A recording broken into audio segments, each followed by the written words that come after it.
Hey, how are ya? Noxus Flack here with a hyper-specific video for those of you who have asked the question, how do I play a true start location Earth game as Australia without any mods? Well, for those of you with this on the spectrum question, let me tell you no one will play this game with me anymore unless I promise I won't play as Australia.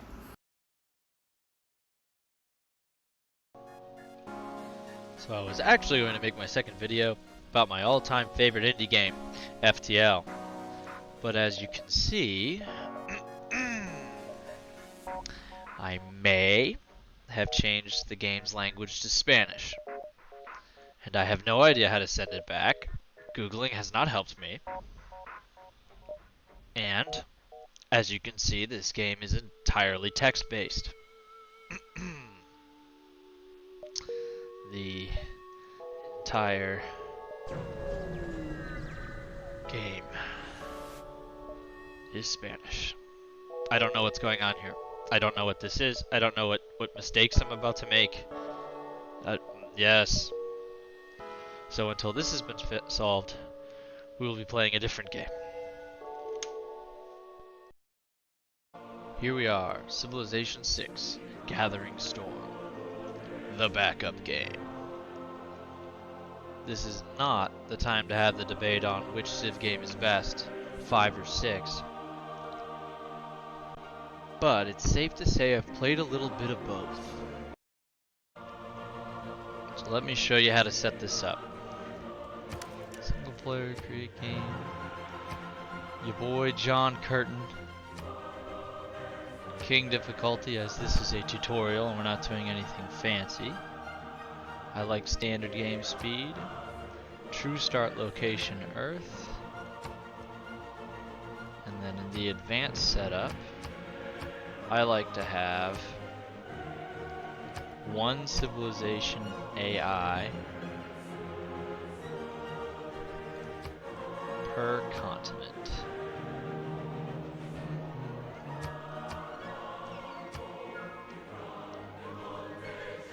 I know that there are many mods for this game's map type, but an official map with more city-states than just 9 and more map sizes than just standard would be great if the devs are listening.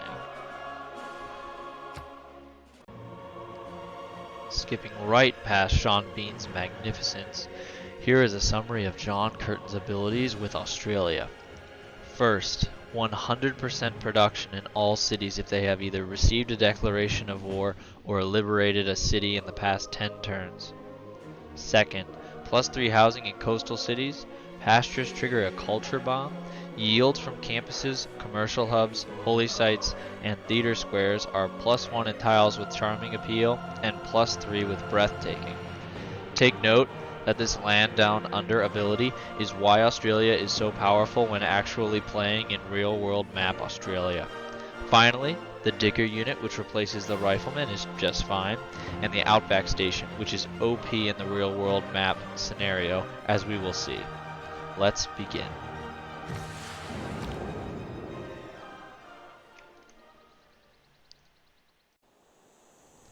Here's the first thing you will see, and I like and I'm totally fine with. The starting location of your first settler. And the first unit you're going to want to build is a warrior. This is because Australia starts the game as a Mad Max style apocalyptic barbarian hellscape, and no one will be safe until you completely settle the entire land.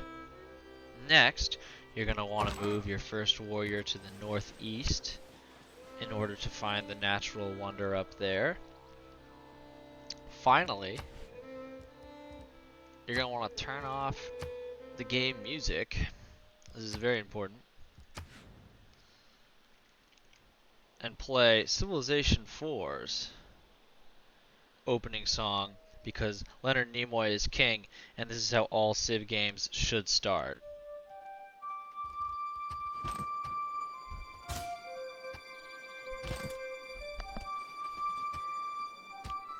Our explorers have spotted an...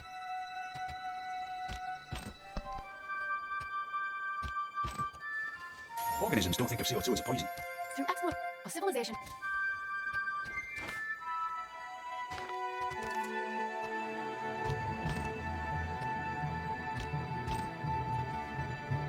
In the beginning, the earth was without form and void. But the sun shone upon the sleeping earth, and deep inside the brittle crust, massive forces waited to be unleashed.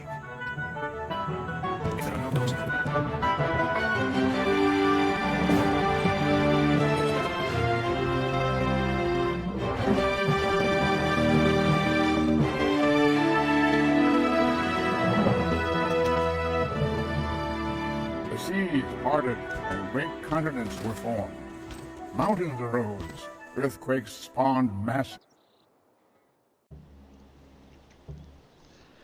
Once 3 warriors are completed, take a turn to build a builder so you can get 1 more population to start your first settler.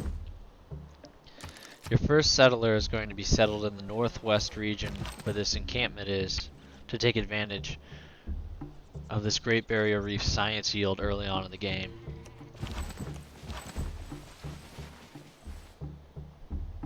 There is also a luxury resource 3 tiles that you can't see north of where this city is going to be. And since luxury resources are very difficult to find in real world map and seem to have a shortage, you're going to need every one you can get. During all of this, ensure that your warriors are staying in a group and are taking time to retreat and heal as needed.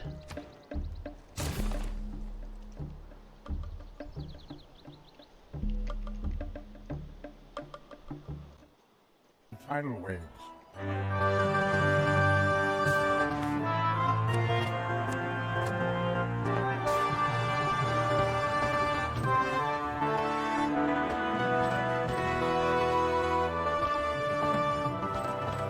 Volcanoes erupted, spewed forth fiery lava, and charged the atmosphere with strange gases. Into this swirling maelstrom of fire and air and water, the first stirrings of life appeared. Tiny organisms, cells and amoeba, clinging to tiny sheltered habitats.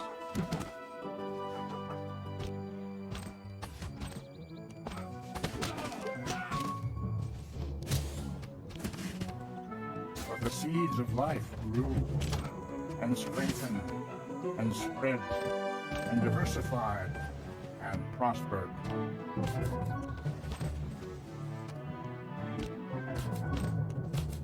And soon, every continent and climate teemed with life.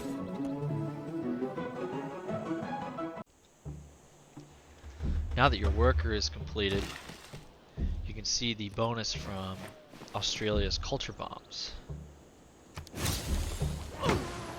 You immediately get all 3 of these. Very useful. And I'm going to immediately start building my settler, because I want to settle this continent as fast as possible. During this, I'm going to continue exploring and hunting for Position without a knowledge. with my warriors. And in this city,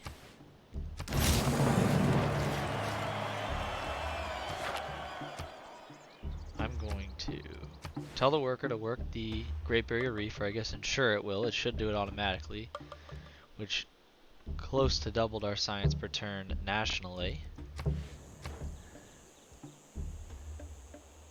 And the first thing I'm going to build here is a monument for the purpose of eventually getting these spices that I had mentioned earlier were 3 tiles away that we can't reach quite yet.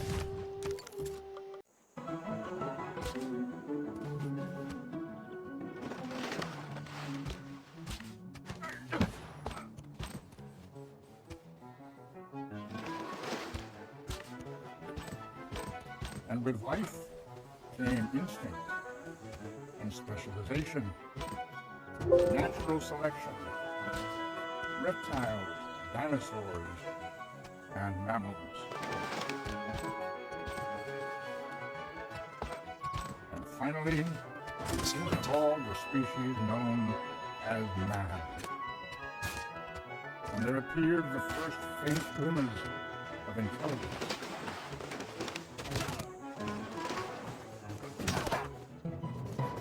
The fruits of intelligence were many: fire, tools, and weapons, the hunt, farming, and the sharing of food, the family, the village, and the tribe. Now, it required but one more ingredient: a great leader, to unite the quarreling tribes, to harness the power of the land, to build a legacy that would stand the test of time. When you find yourself A civilization.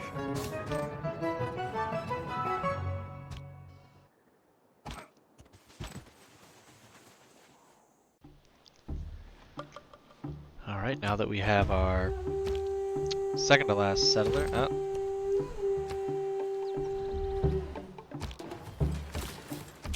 We're going to move him here. And immediately start building our final settler of the game.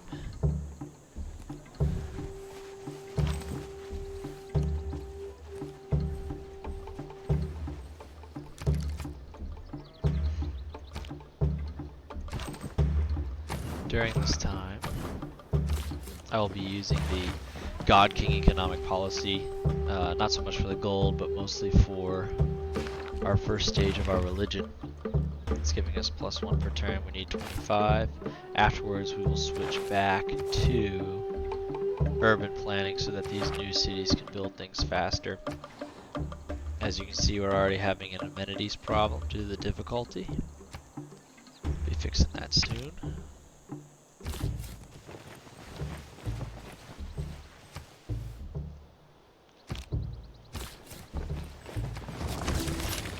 Here so we can get to these pearls. Monument first.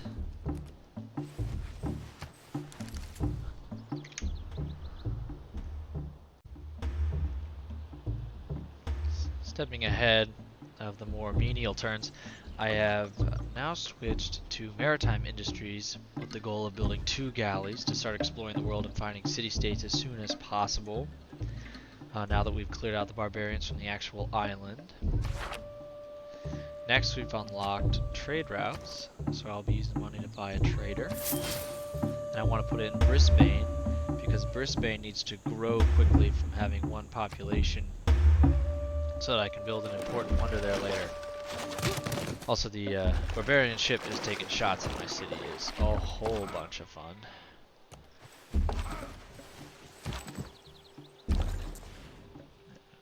Nice straight road.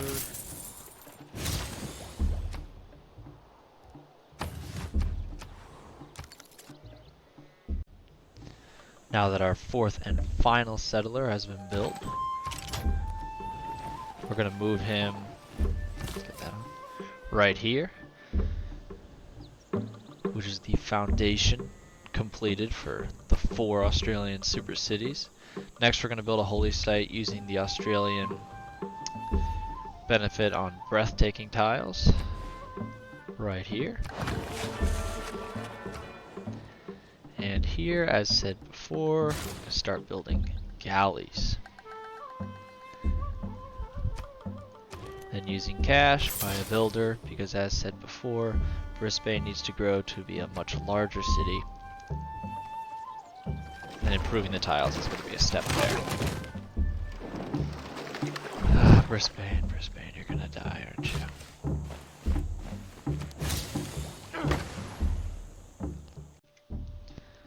On this turn, we're going to build our 4th and final city.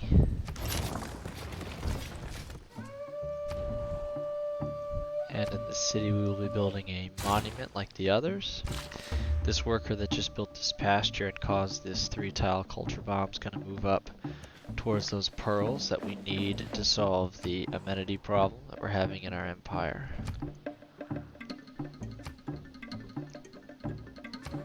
And here we're going to build our 2nd galley, as said we would do before. The 4 cities are up, things are starting to come together, and we have acquired enough faith to build a pantheon. So since we're going tall and not wide, we're going to be short on great people points. And so I want to have extra great person points from my holy sites, campuses, libraries, theater squares, and amphitheaters. Now that that is done, we no longer need to be god kings. We don't need settlers produce faster. We only have one trade route. So I'm going to do this. The galleys are still under production. And I get to build my first governor. Excuse me, appoint my first governor. He is going to be useful in building wonders in the capital early on. Now that we've entered the classical era, I can choose a dedication, a normal era.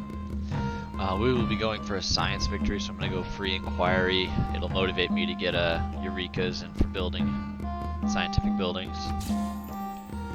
As a side note, we don't really need golden ages as much as we want them. We're on an island with no loyalty problems, and we're not going to have loyalty problems. I cannot wait until that kills that. Alright, first galley. And with this we're going to go north to get the yellow commercial city-state to the north. Hopefully we'll meet them first. And this worker will be going to more builders. Get this luxury resource.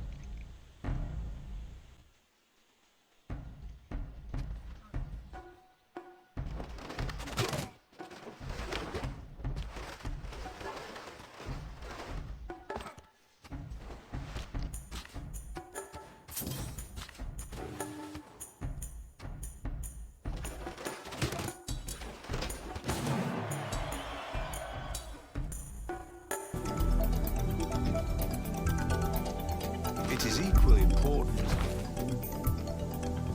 Now that we're done building the navy units, we can go to the conscription to save some money.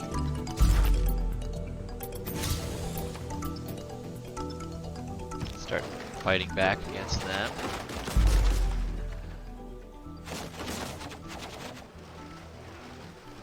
Come on. And first, awesome. It's giving us more gold per turn, and they want me to train a horseman.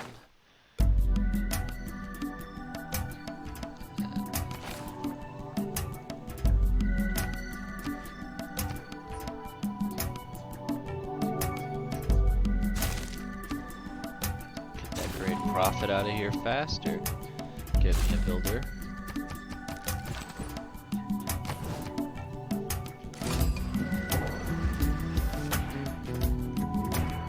Umphambi kukaShaka wakwaZulu ungalokothi ufulathela amabutho akhe.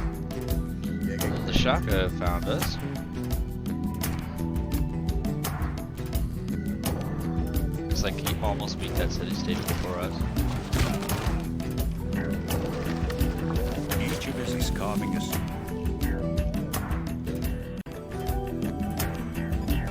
We've skipped ahead a bit. We've destroyed the barbarian ship that was attacking Brisbane, and our ship's completely healed, so we can start exploring with it. Our first ship is still exploring East Asia, and I have met Mongolia.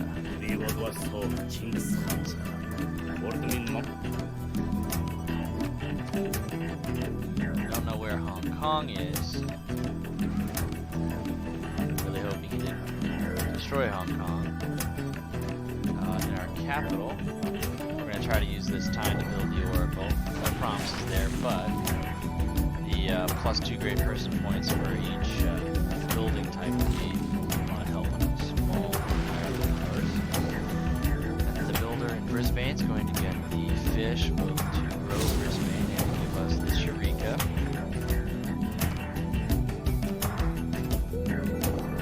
Another builder because we have the anchor.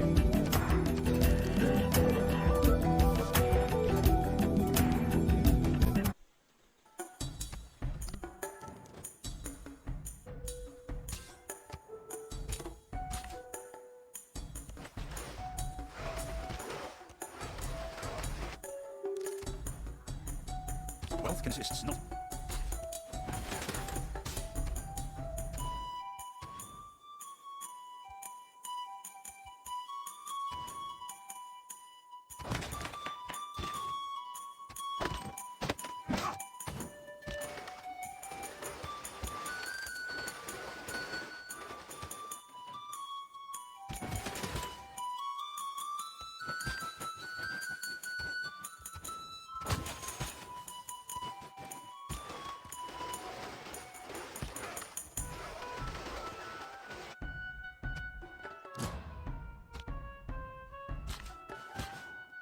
find the wheel.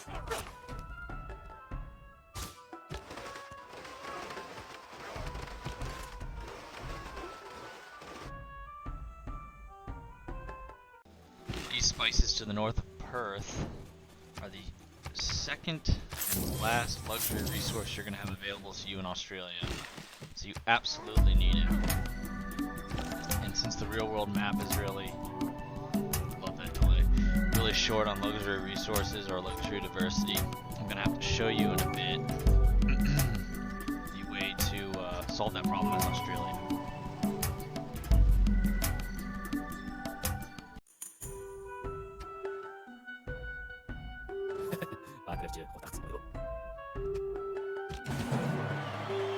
Divide and rule.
I sprang upon the swift ship in the form of a dolphin.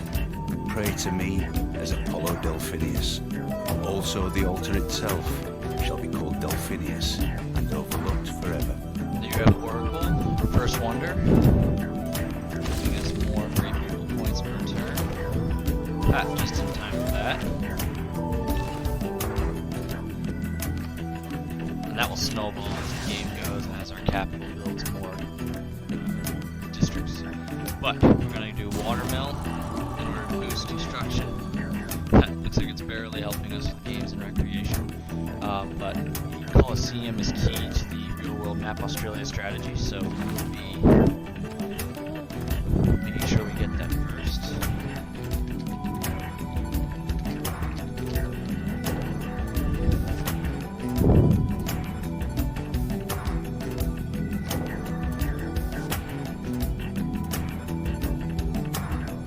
These are just my preferred favorite tenants.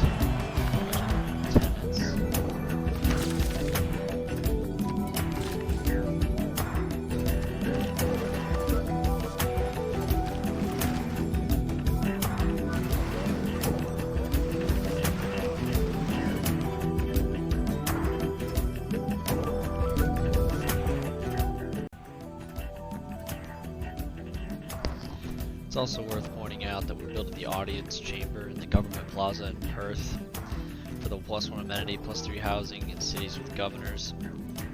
There's going to be a governor in each one of these cities, and as a small, tall strategy, this is a necessity.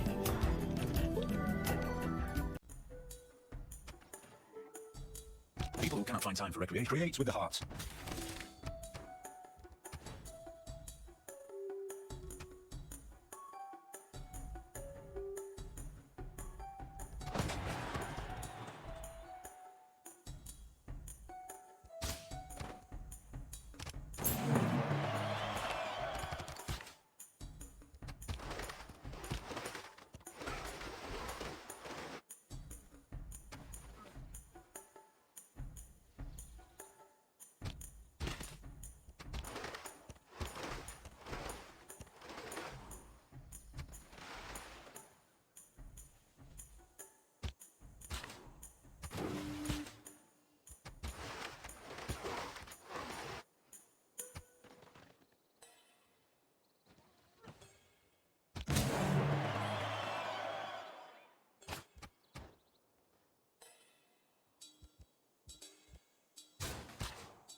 All the world's a stage.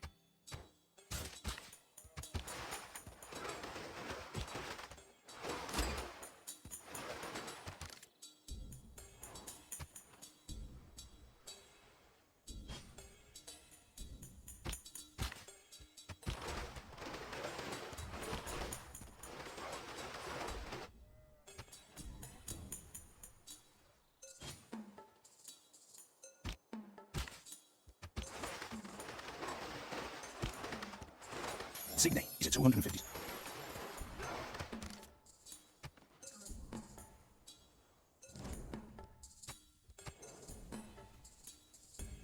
Without mathematics.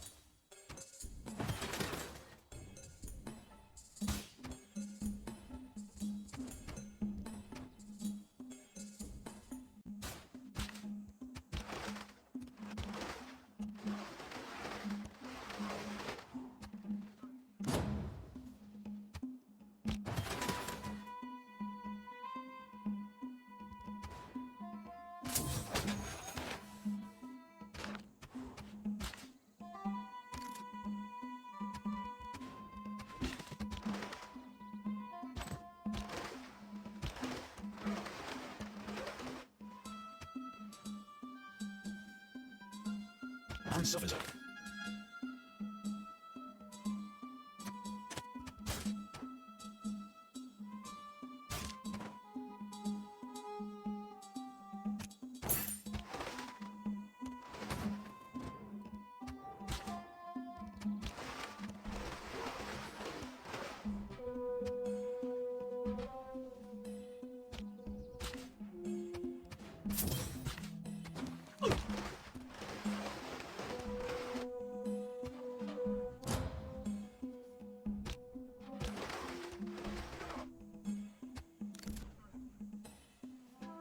There is nothing but a plank.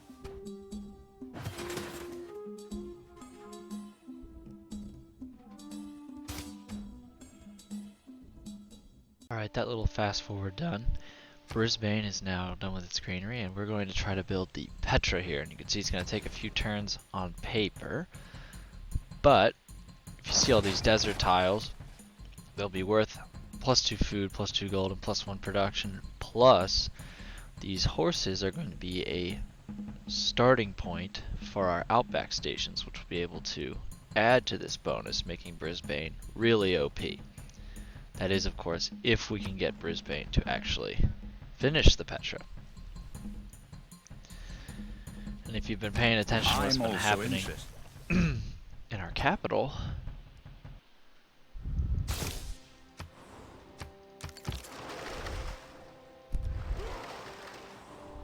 in 2 turns, if you haven't seen it yet, everything will be made clear.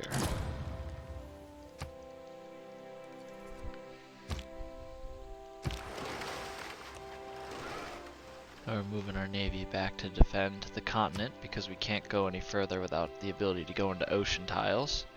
And the Zulu Empire's borders have blocked us there. I don't really want to be friendly with my neighbors because of the bonus I get from defensive wars. Must often wipe a bloody. And again, I'll do free inquiry for the medieval era.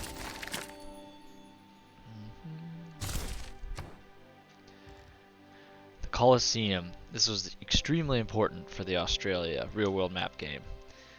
The loyalty per turn is not really relevant. The culture is very nice, and 2 amenities, most importantly, for each city within 6 tiles. So if you put it right here, all 4 cities are going to get +2 amenities, and everything else, but most importantly the amenities. And that really lets you get a leg up on the competition.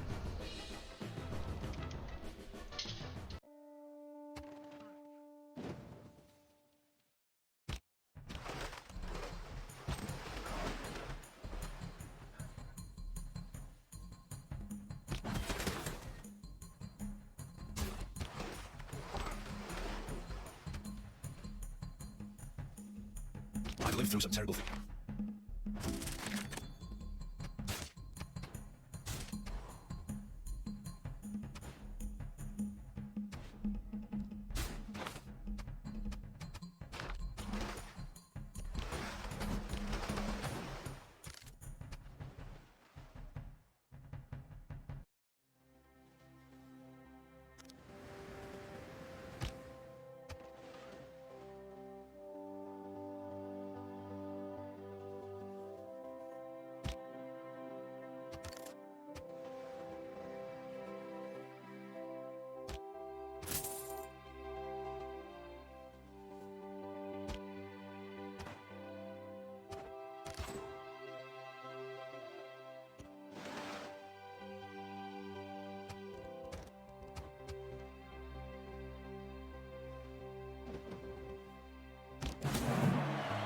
There's no easy way to train him.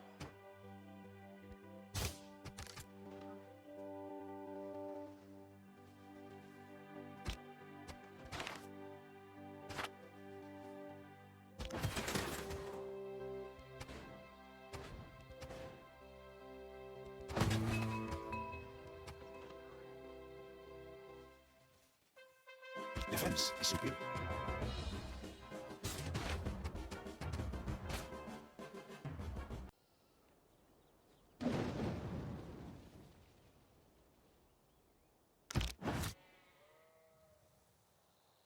Oh, what a day! What a lovely day! 2 men enter, 1 man leaves.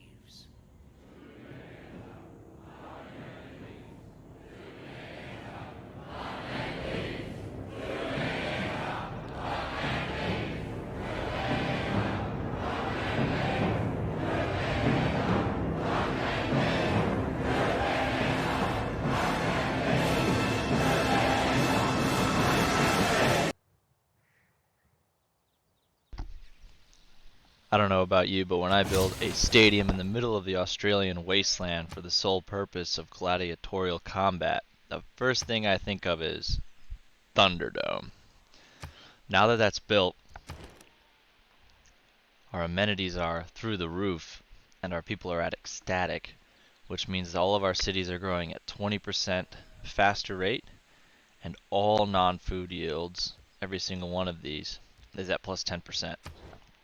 And this is key because it's going to all of our cities. And do that. And then I want to build my campus, as we are going for a science victory. Things are looking really good.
Petra is a brilliant display of man's artistry in turning barren rock into majestic wonder.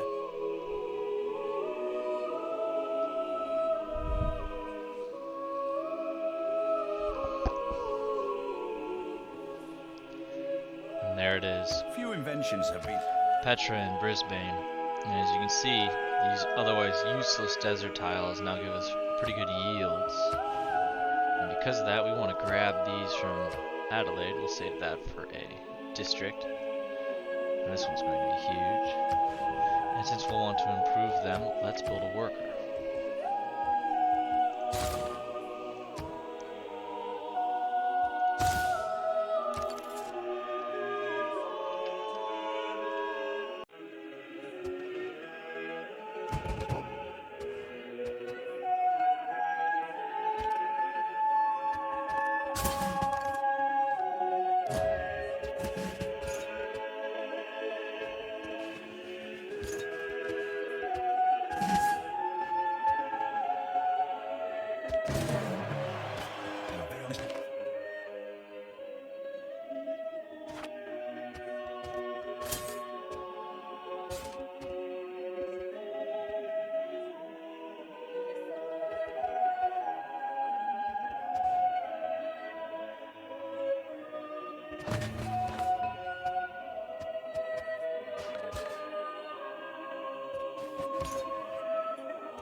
Not all who wonder.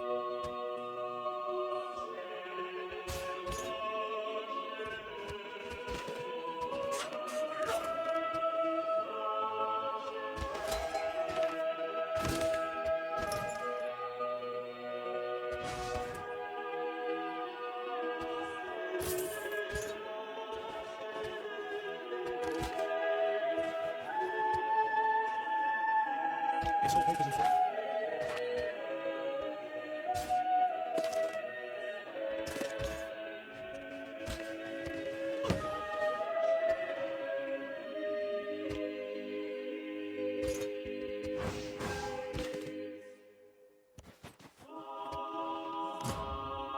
I imagine the whole world.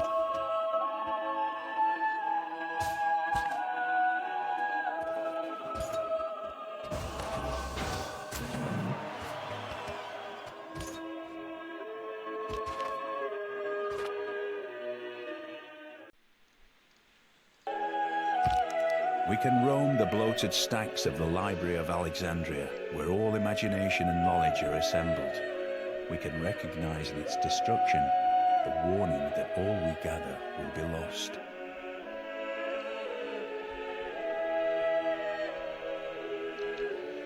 The Great Library is nice. It's not really necessary in this playthrough as Australia. I do enjoy the extra great scientist points per turn we're getting. But really all it's there for is to replace a useless desert tile with great scientist points per turn. Next we're going to set ourselves up for the next wonder I like to have. See who can predict that one. Now is the painful time to switch Magnus and Pingala. So we're done chopping in our capital. We have a lot to chop here. And while we're going to lose that housing and happiness that we had from our audience chamber, in 5 turns it'll be worth it. And then, time to start exploring. There's going to be a city-state here, but I don't want to meet them until I can change my government from charismatic leader to diplomatic league, so that my first envoy, because I will likely be the first one to meet them, is actually 2 envoys. Gold Rose next. Nice.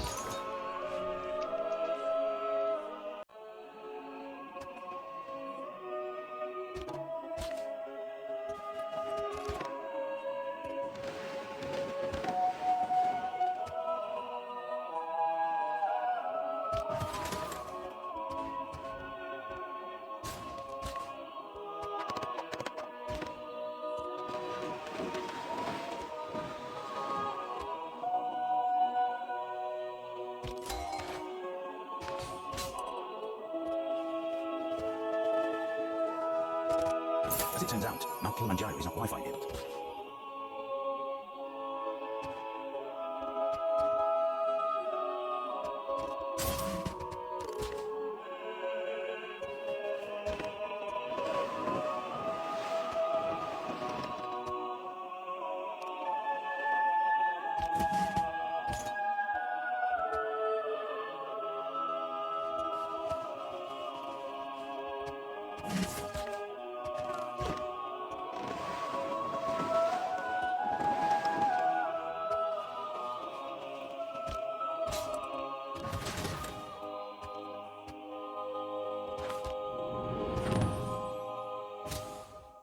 People can have the Model T, you can't go around arresting the thieves.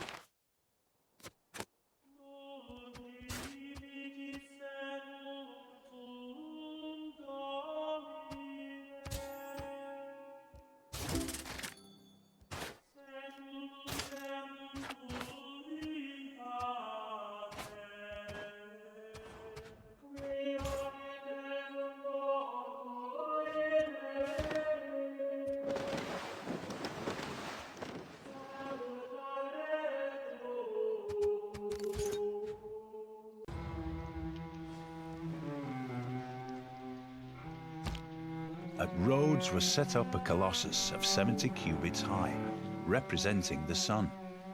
The artist expended as much bronze in it as seemed likely to create a dearth in the mines.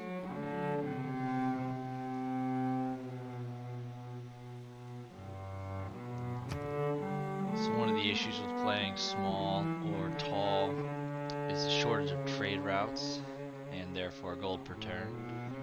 And so the Colossus is one of the ways to counter that. I would say is crucial when playing the real world Australia map, right along the lines of importance as the Colosseum and the Petra. But to take advantage of Magnus, let's put a worker next. Nice to see you're done. This city here will always be the slowest to grow, but once it gets going, it really gets going.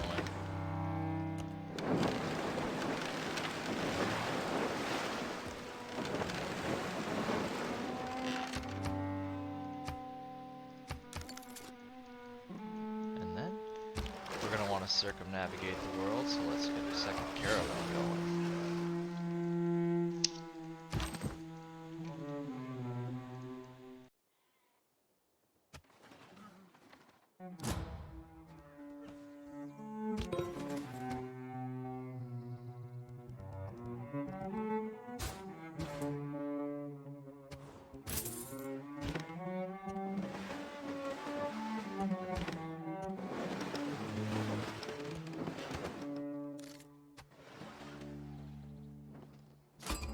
That's what I used to.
The natural history of this archipelago.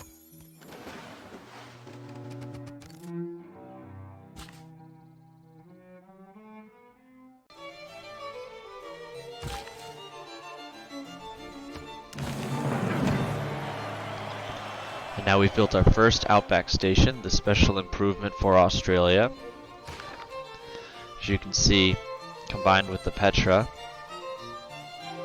gives us 4 food, 2 production, same amount of gold, which will multiply as we build more next to each other, because it gives plus 1 food, 1 production, and 1 food for each adjacent pasture. And this is how you make Brisbane an extremely powerful city.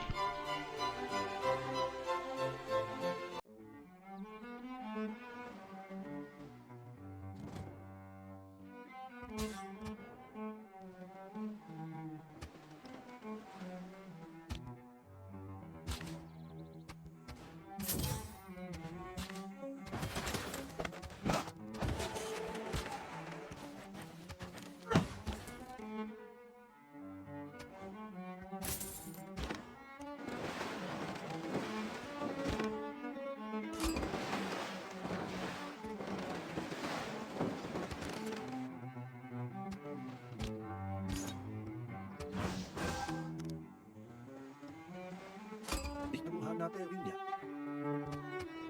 There's little man has made big mess, though.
So after finishing the market, you're going to want to build the Great Zimbabwe in the capital.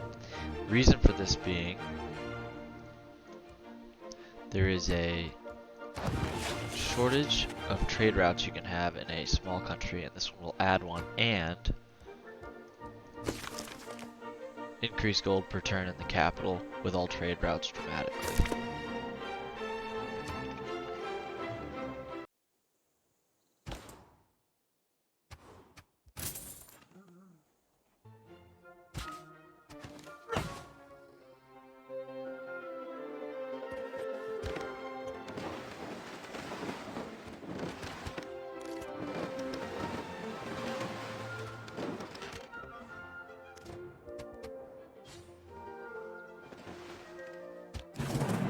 The day we stopped.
Undoubtedly.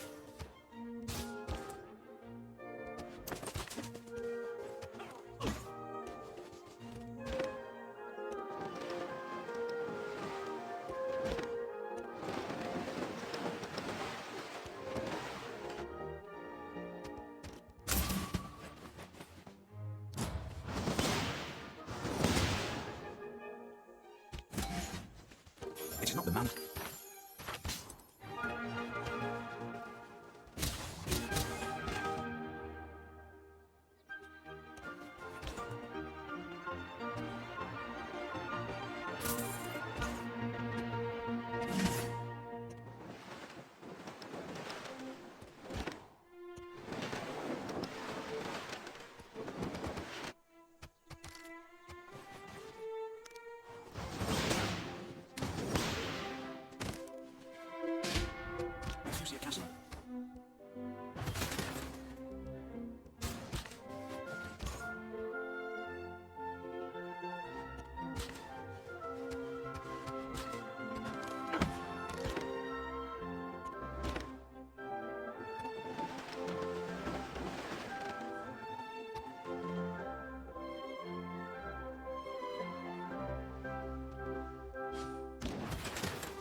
pääsesesi kosteito haimapeoge. Peien dikati Mateos.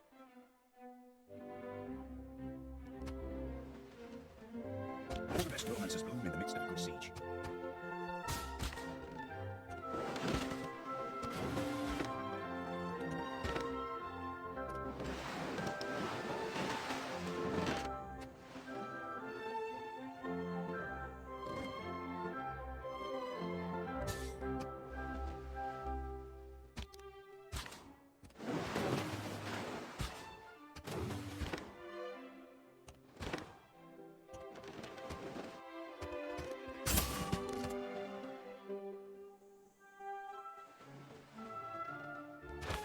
There are two kinds of problem.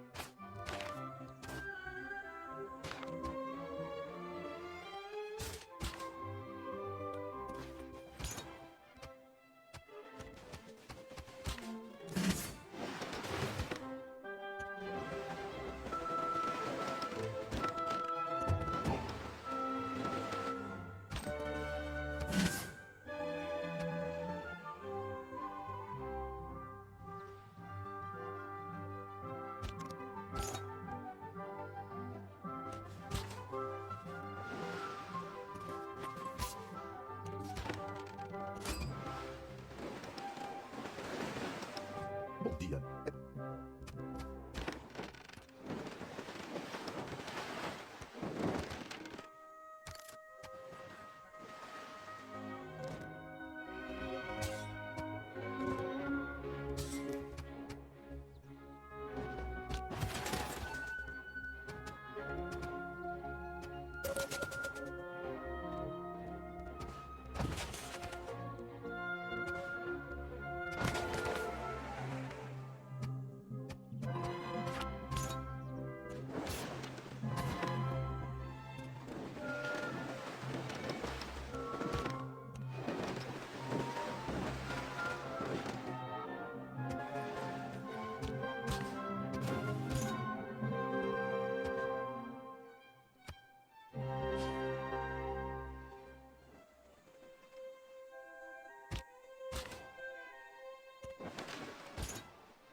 I conclude then.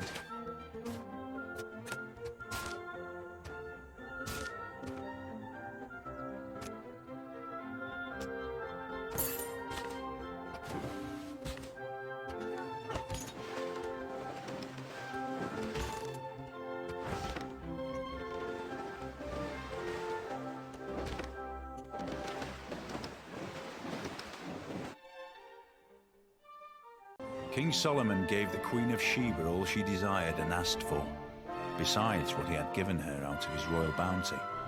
So she turned and went to her own country, she and her servants.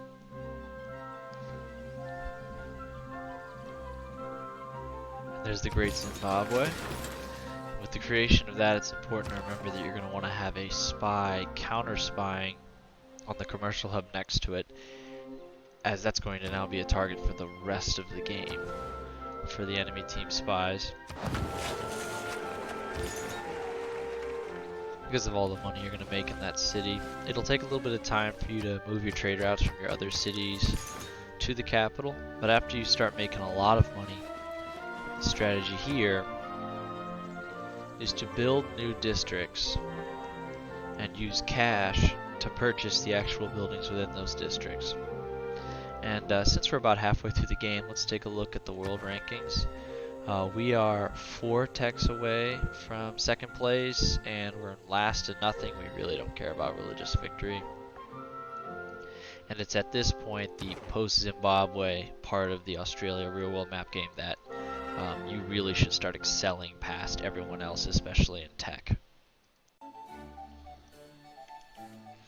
I've skipped ahead 20 turns, and in that time I've explored using apostles, built new districts, and purchased buildings within them using cash. And it's time to discuss what is quite possibly the most important wonder in this map challenge, possibly tied, possibly second place to the Colosseum, which is the Eiffel Tower, which you're going to want to build in your capital. And the reason that the Eiffel Tower is so important is related to Australia, land down under. You see, it gives you bonuses in districts that have breathtaking or charming appeal, and if you get +2 on what's typically all charming appeal, your campus districts, your theater districts, etc. will all boost their adjacency bonus, boosting your national science and culture return. With these bonuses, after the completion of the Eiffel Tower, you really should absolutely decimate the AI.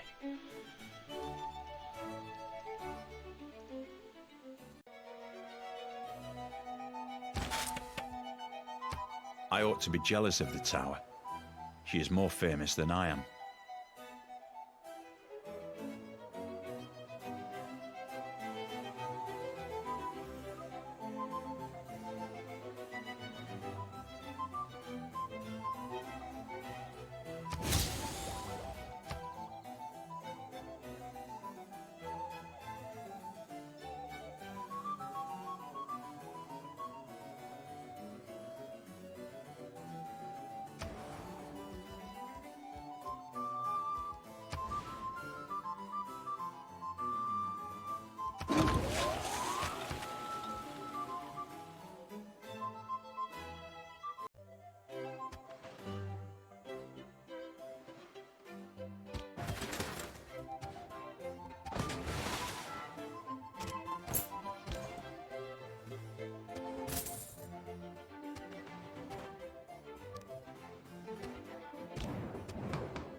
Economics is a subject.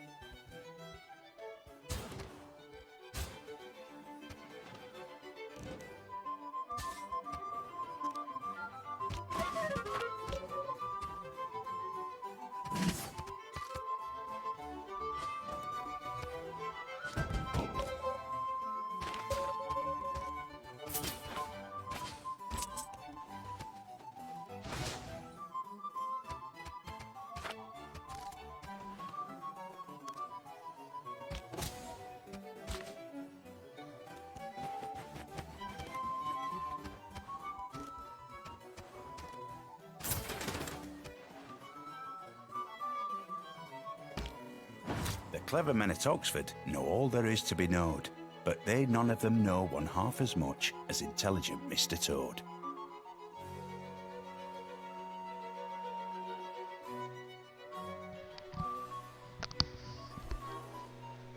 While not absolutely necessary for this playthrough, it's always nice to For a get an machine Oxford tool, if it University weren't for in there. engineering, is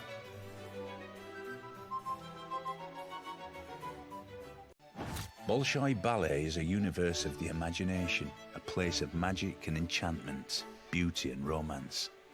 Its many worlds vibrate with graceful dances, glorious music, and sumptuous costumes.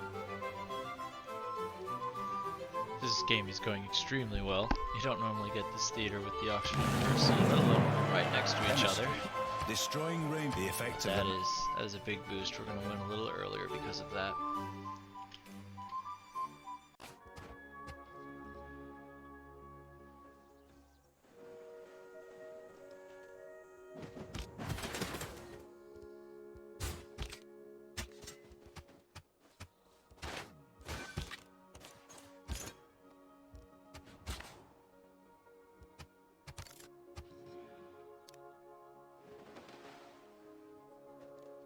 A world without great war is hell.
science has been made.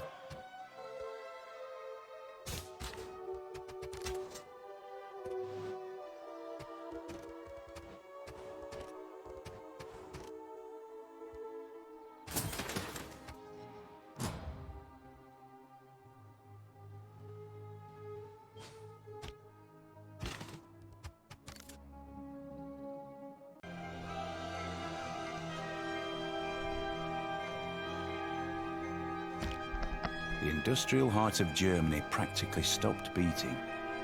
Hardly anyone worked, hardly anything ran. The population of the Ruhr area had to be supported by the rest of the country. With Ruhr Valley completed, our capital is ready to start building spaceship parts. Hopefully with enough production, although that still could be a little higher. And it is 1700 and we're building a spaceport, which is pretty funny. Second spaceport for the end game with all the extra parts. And while we're here, let's take a look at the victory conditions. We have 52 techs researched compared to the 41 techs researched of second place. Our little 4-city country has 354 science per turn compared to second place is 141. Doing pretty good there. And then for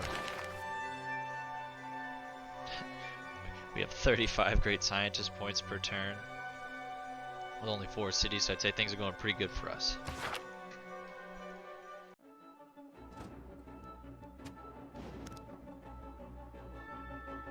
The good thing about computers is that they do eat.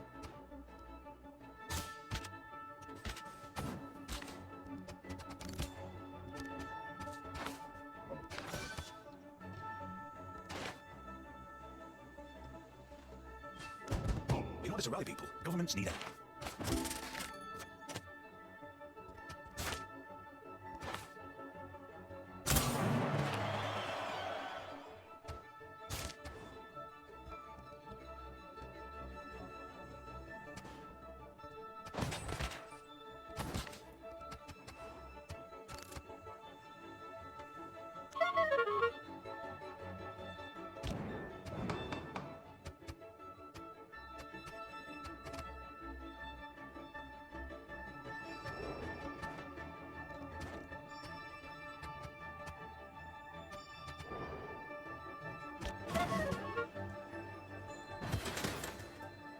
I've always considered that.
Nothing on this earth.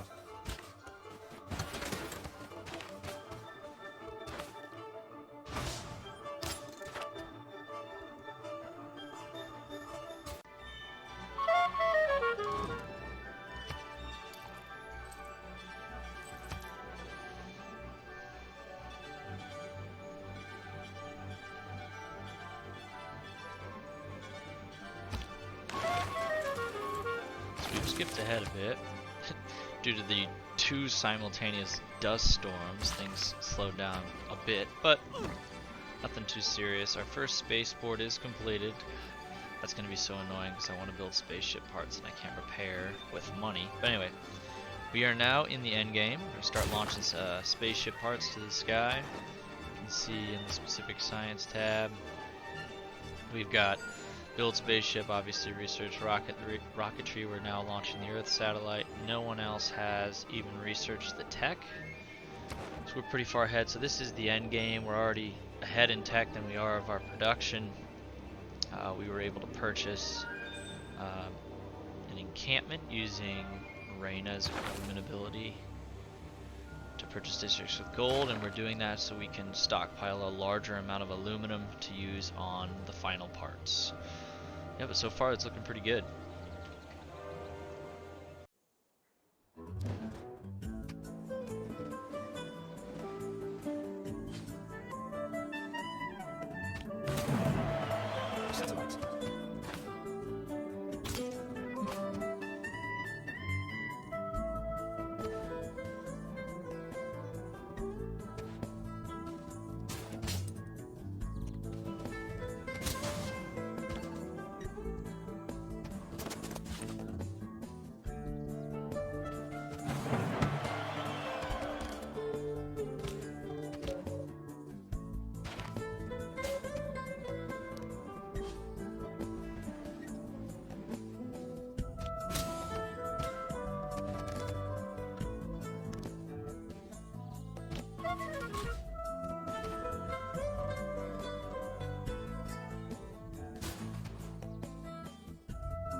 The Pantanal is the most complex intertropical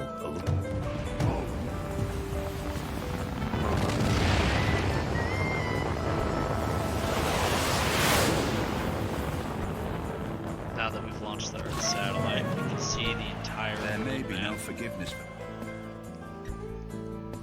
Also, if we look at Perth, you can see that I am building the Royal Society, which allows us to use builders to speed up the production of a project. We will specifically be using it on spaceship projects, so let's start the moon landing. It's not done yet, so I'll have to do it next turn. But you'll see that's why we are going to spam workers from Liang City in order to speed up this process.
Commonwealth of Venice in their armory have this inscription.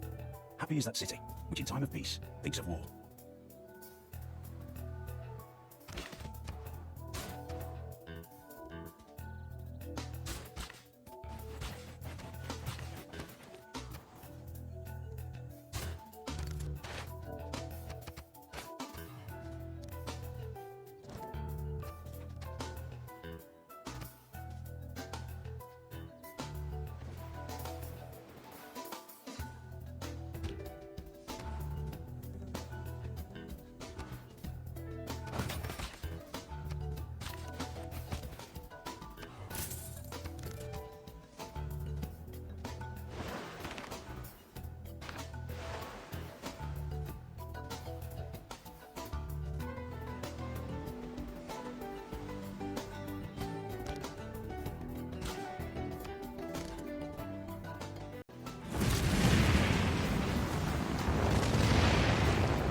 Goes the moon landing. Probably my favorite spaceship part because of the culture bomb, or culture bonus, equal to 10 times your science, and if you're going for a science victory, you're going to have a huge amount of science per turn. All material Certainly better things than sports the do Mars not. landing.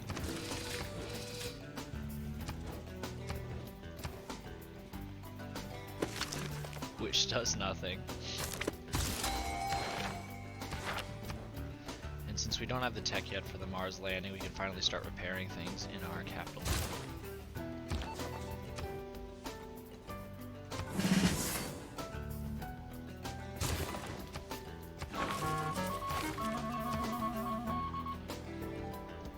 And here you're going to want to get to Space Race.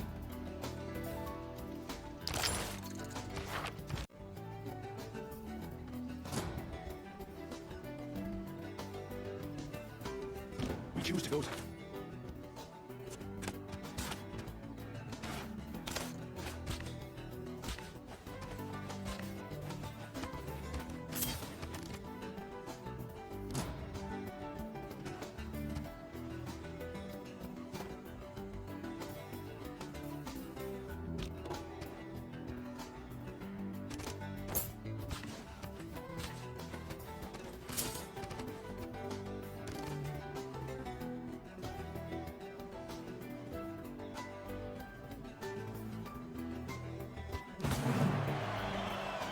Untutored courage.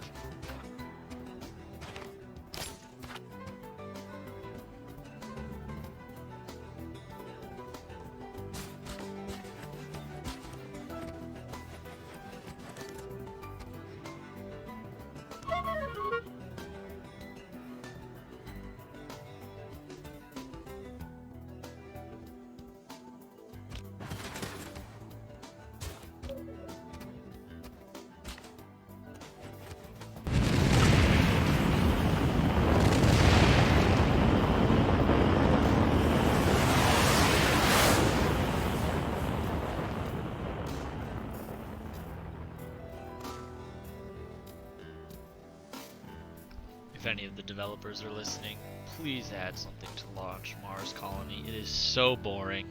It's supposed to be the coolest thing in the world, colonizing Mars, and it's just a project that gives me some errors.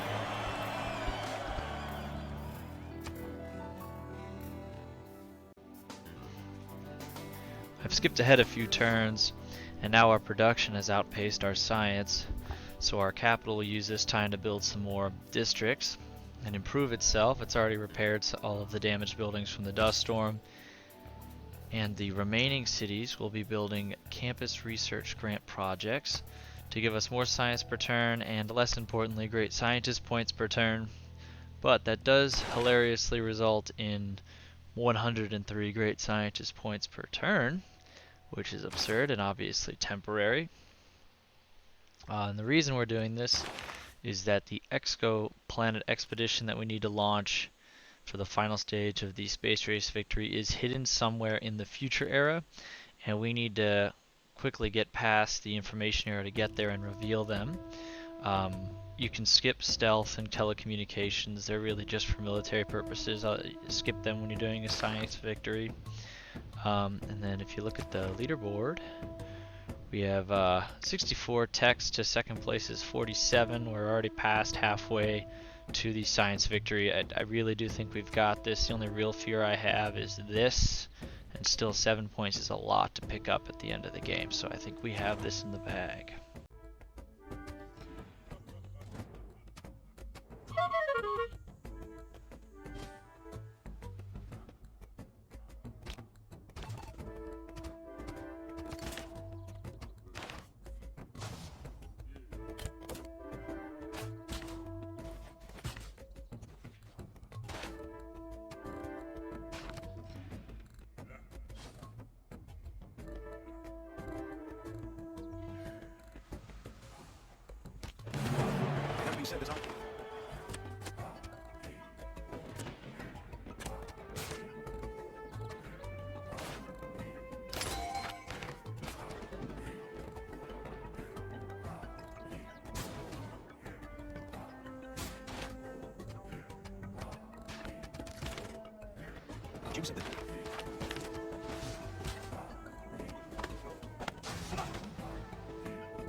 He had discovered a group.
Found it.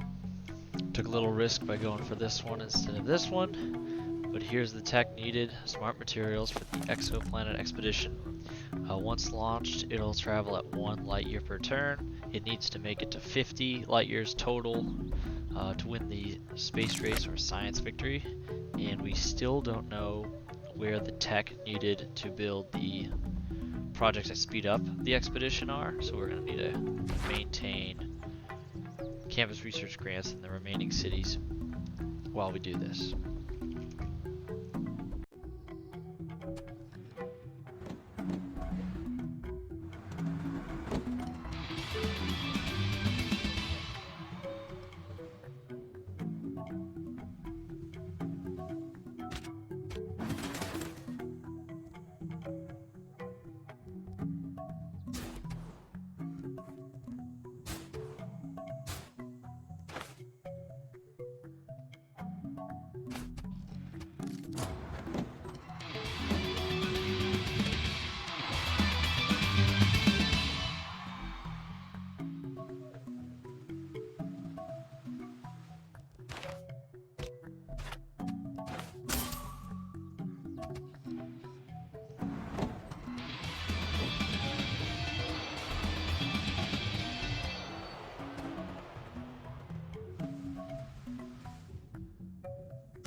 Makes sense of you.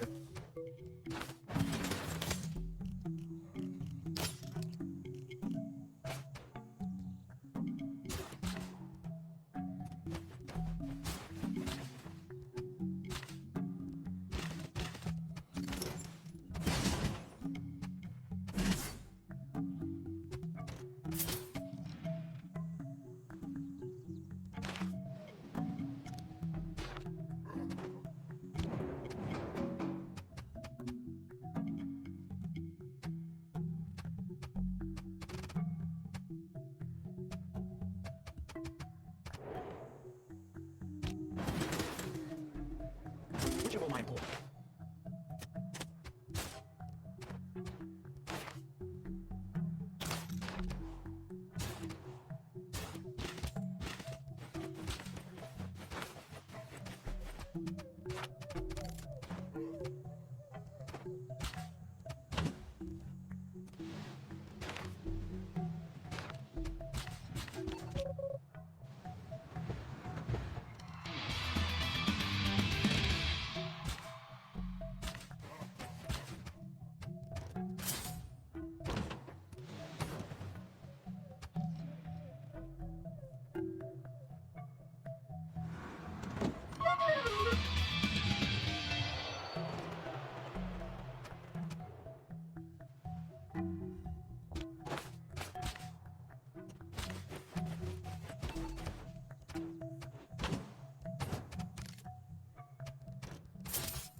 I love watching my mom argue with the GP.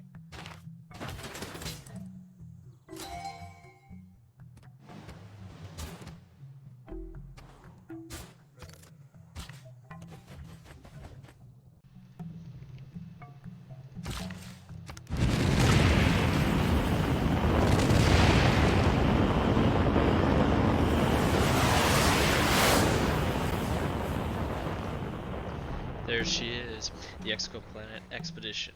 And so in 50 turns, we win the game. Of course, we would like to speed that up. In order to do that, we need to research off-world mission and start firing these laser stations. Unfortunately, by roll of the dice, we are 6 techs behind that. And so we're going to be trying to rush that with campus research grants in all of our cities. And to add a little bit of stress to the situation, Shaka of all civs is about to win a diplomatic victory with 16 out of 20 necessary votes. Diplomatic victory, of course, being the most boring type of victory. So we need to speed things up in order to make sure we win.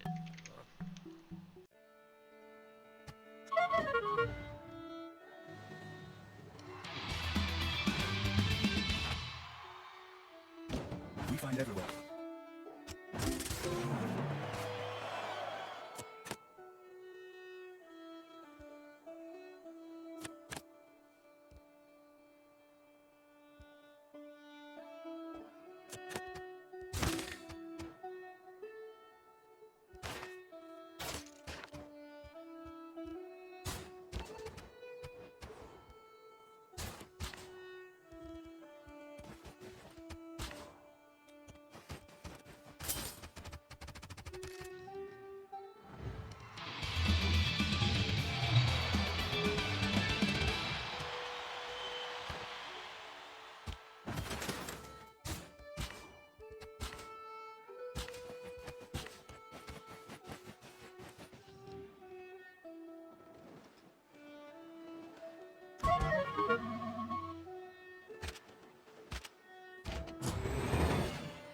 If the enemy know.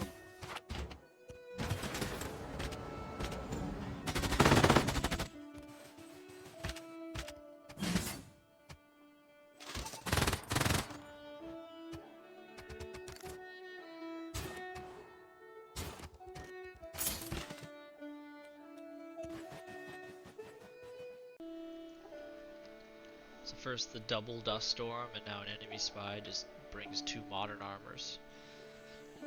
I think we still got this, but this is annoying for sure.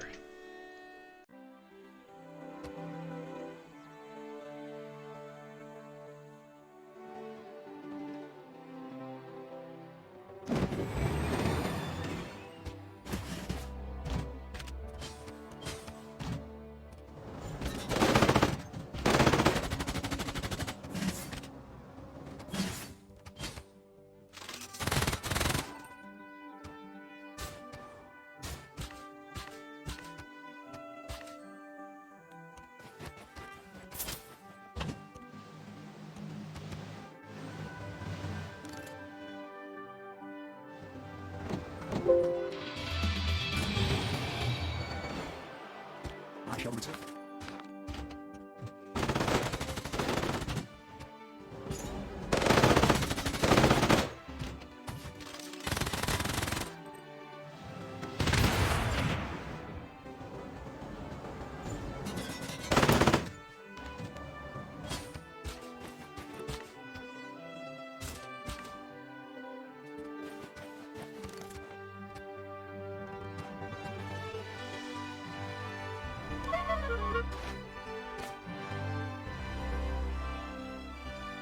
Justice.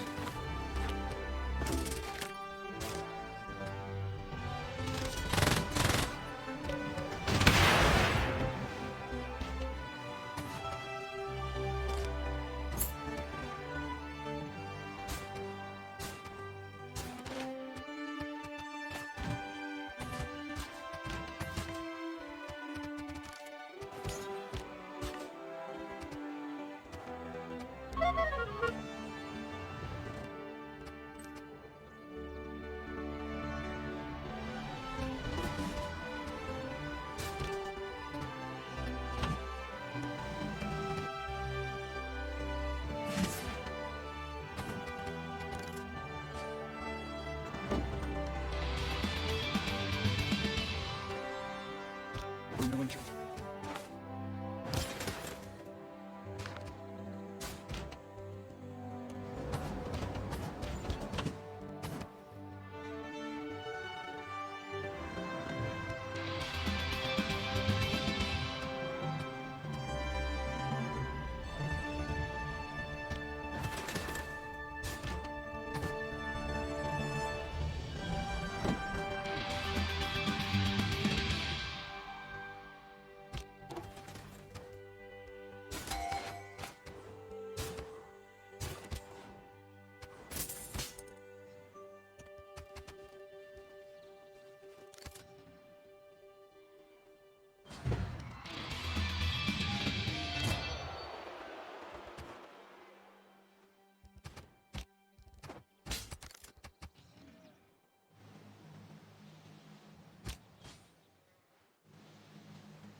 If there is any working.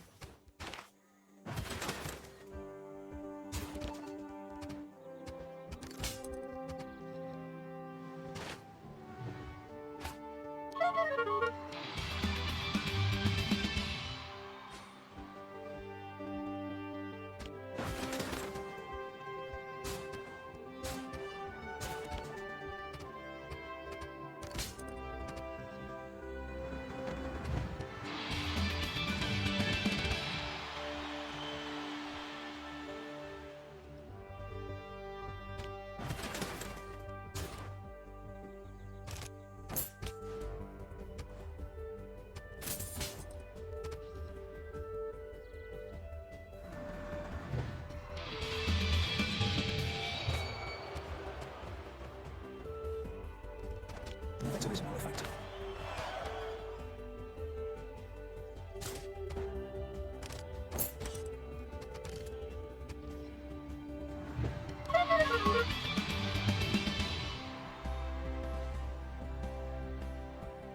Let me drive outward.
off-world mission is completed. It's time to start building the laser stations. And this is why we saved up all that aluminum.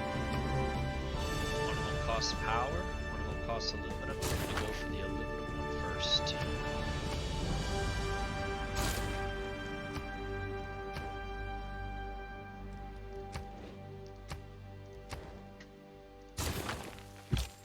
Speed up the production with workers. Let's upgrade scientist. First one is off.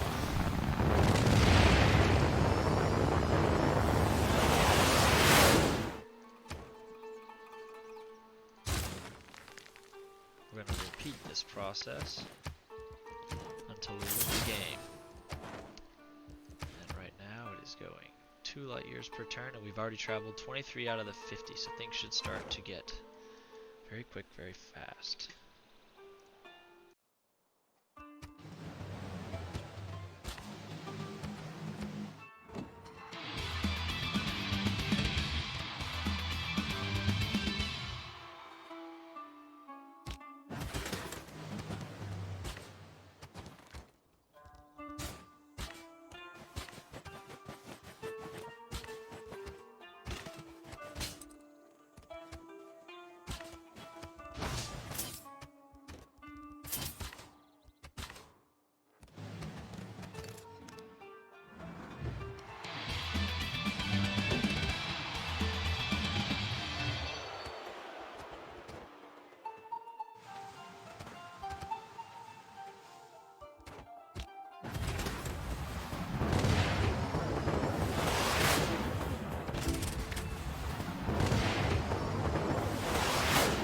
Best of luck.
Alright, and this should be the final turn. We are going 10 light years per turn. With 47 light years already traveled. And that one very close call was Shaka behind us.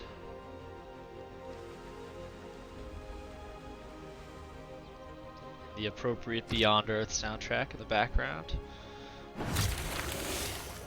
Much as our ancestors did ages ago, we thrust forward into the unknown.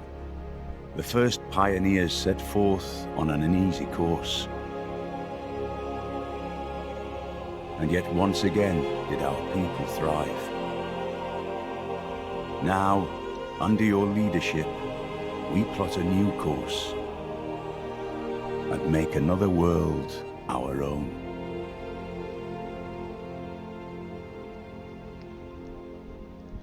And there you have it, the proper way to play a real-world map game as Australia. If you made it this far, thank you. Please give a like on the video.